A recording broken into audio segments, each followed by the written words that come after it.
Once upon a time, the two great sages Maitreya and Vidura Rishi were sitting in the forest along the banks of the Ganges. Maitreya began to tell Vidura about one of the pastimes of Lord Krishna's devotees, namely Dhruva Maharaj. Long, long ago in India, there was a king by the name of Uttanapada. He had two wives named Suniti and Suruchi. Each of the wives had a son. Queen Suruchi's son was named Uttama, and Queen Suniti's son was named Dhruva. Now one day, as the king was playing with his two sons, he was patting Uttama and placed him on his lap. Dhruva also tried to climb up on his father's lap, but the king ignored him. Dhruva's stepmother Suruchi then said, "My dear child, because you did not take birth as my son, you are not qualified to sit on the throne or the lap of the king. And if you desire to rise to the throne of the king, then you must first satisfy Lord Narayan. And if he is pleased with your worship, then you shall have to take birth as my child." In great anger, Dhruva fled to his mother Suniti. Comforting her son, she said, "My dear Dhruva, do not wish anything inauspicious for others, or else the pain you wish inflicted on them will come back on you. If you really desire to sit on the throne, then you must give up your envious attitude and engage yourself in worshiping the lotus feet of the Supreme Personality of Godhead, Krishna."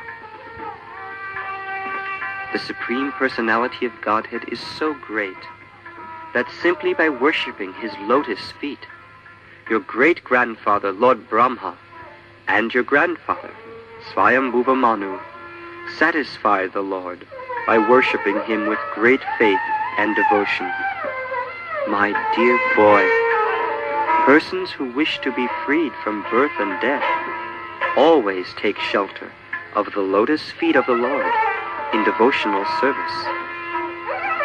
My dear Dhruva, Suniti continued, as far as I am concerned, there is not anyone save and except the Supreme Personality of Godhead, Narayan, who can help you. So, after thinking about his mother's words, Dhruva left his father's house, determined to worship the Lord until he obtained his desired revenge.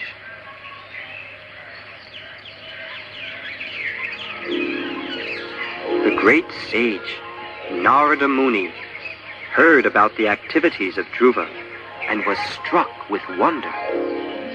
He went to see him and touched him on the head, saying, "You are only a small boy whose attachment is to sports and other games. Why are you so affected by words insulting your honor? Do not feel dissatisfied.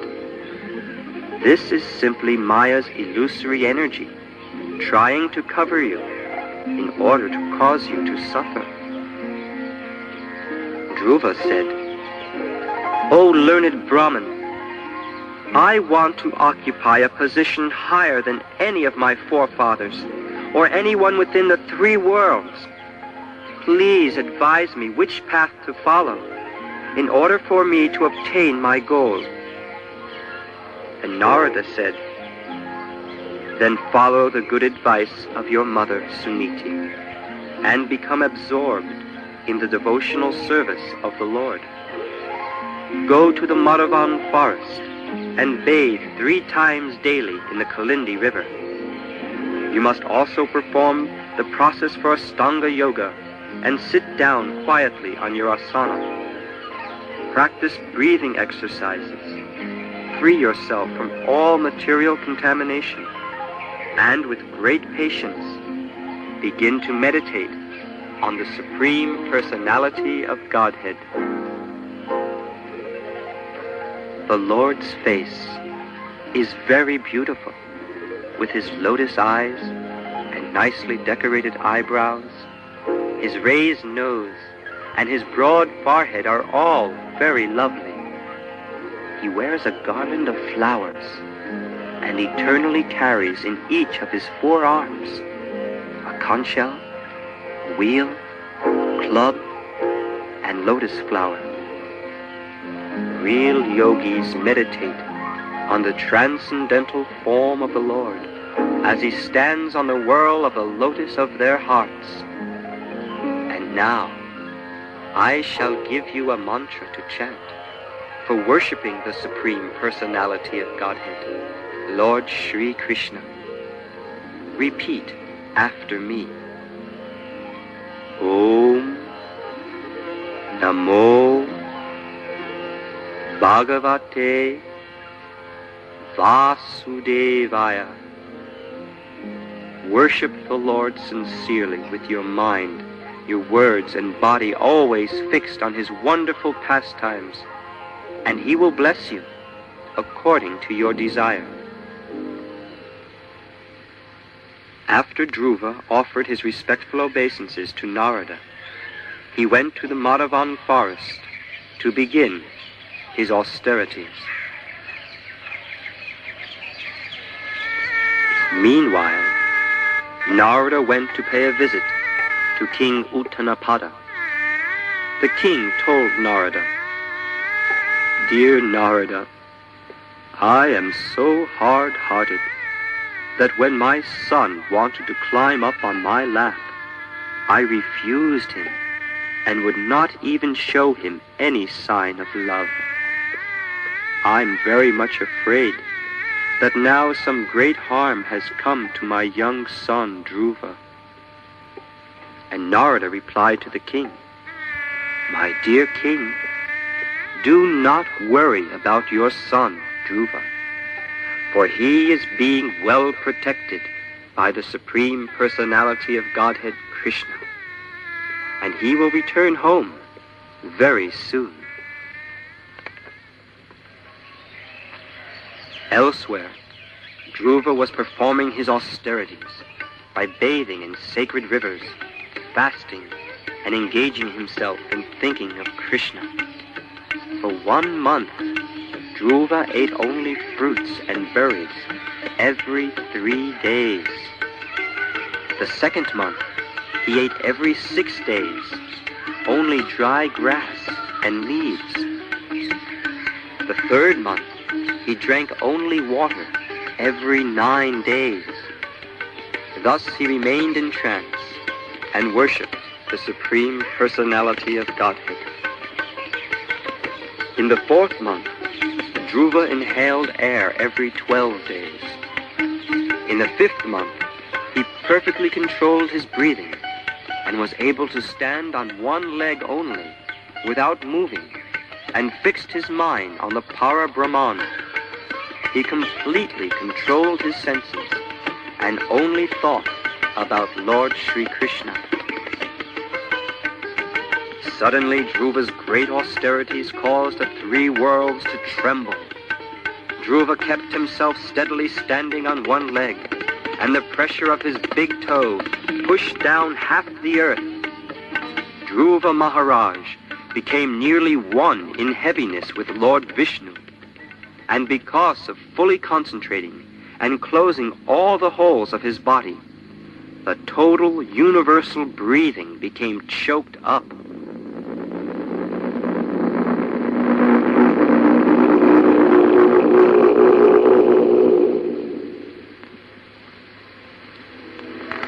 All the big demigods in all the planetary systems felt suffocated and took shelter of Krishna. They all asked Lord Vishnu to save them, and Lord Vishnu spoke to them, saying, "Dear demigods, do not worry. It is simply the son of the King Uttanapada, who is performing severe austerities and has nearly stopped the universal breathing process. You can safely return to your homes. I shall stop this boy in his severe acts of austerity, and you will be saved." The Lord then got on the back of his carrier bird, Garuda, who carried him to the Madhavan forest to see his servant, Dhruva. The form of the Lord was as bright as lightning, and suddenly Dhruva broke his meditation. He opened his eyes and saw Lord Vishnu standing before him, just as he had seen him within his heart. When Dhruva saw his Lord just in front of him, he fell down flat like a rod and offered his obeisances. Although Dhruva was a small boy, he wished to offer prayers to Lord Vishnu, but he could not find the proper words to recite. The Lord, knowing Dhruva's thoughts, touched his conch shell to the forehead of Dhruva Maharaj, who stood before him with folded hands. When he was thus benedicted by the Supreme Lord, Dhruva spoke, "O my Lord, because I was seeking an opulent material position, I was performing severe types of penance and austerities. But now I have gotten you, who are very difficult to attain, even for great demigods, saintly persons, and kings. I was searching after a piece of glass, but instead I have found a most valuable jewel. Therefore I am so satisfied that I do not wish to ask any benediction from you." The Supreme Lord said, "Dhruva, I know the desire within your heart, and it is very difficult to fulfill. But I shall award you with your own planet, known as the Pole Star. After your father gives you the rule of his kingdom, you will rule the entire world for 36,000 years. My dear Dhruva, you will enjoy happiness, and at the end of your life, you will remember me, and you will never return to this material world." Then Lord Vishnu mounted his carrier bird, Garuda, and returned to his transcendental abode.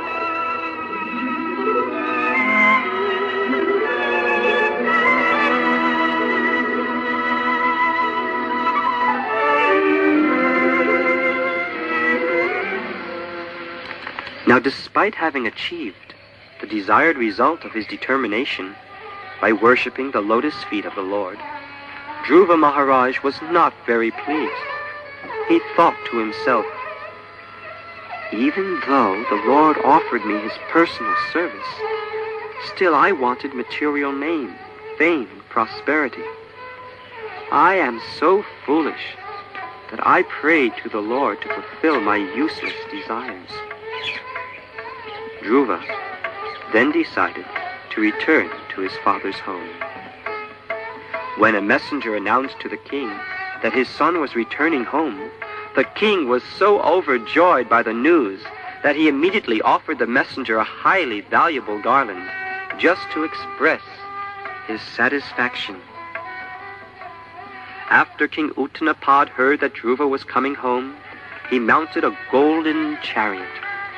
There were conch shells, flutes, and drums playing, as well as Vedic hymns being chanted. The two queens, Suniti and Suruchi, along with Uttama, also appeared in the procession, seated on a palaka. King Uttanapada was so elated to see his beloved son. He quickly got down from his chariot and embraced Dhruva with great love and affection. Then Dhruva, being freed from his enviousness, offered obeisances to his father and to both of his mothers. The two brothers, Uttama and Dhruva, embraced one another, and the hair on both their bodies stood on end. Queen Suniti, the real mother of Dhruva, embraced her son, and forgot all material grief. The whole city was decorated beautifully for the return of the great hero, Dhruva Maharaj. At each of the many gates, there were flower garlands and hanging mango leaves, as well as burning lamps and big water pots. The domes of the city palaces glittered, and the entire city was decorated with golden ornaments. As Dhruva passed on the road, from every place, all the ladies offered their blessings and showered various flowers and grains upon the little hero who had returned from his great and austere adventure. The saintly king Uttanapada, hearing of the glorious deeds of Dhruva Maharaj, felt very satisfied. After seeing that Dhruva was wise enough to take charge of his kingdom, Uttanapada enthroned Dhruva as emperor of the entire planet.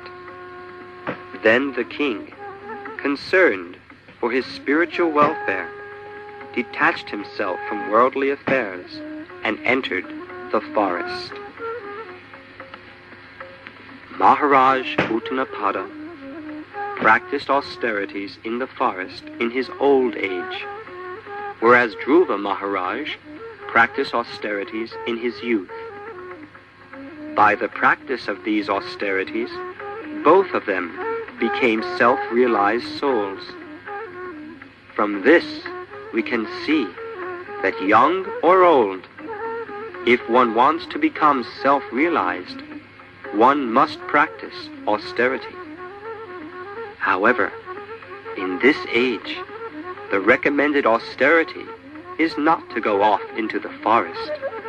It is much easier. Simply chant the Hare Krishna Maha Mantra. Hare Krishna, Krishna Krishna, Hare Hare, Hare Rama, Rama Rama, Hare Hare.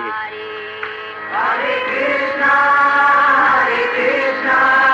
Krishna Krishna,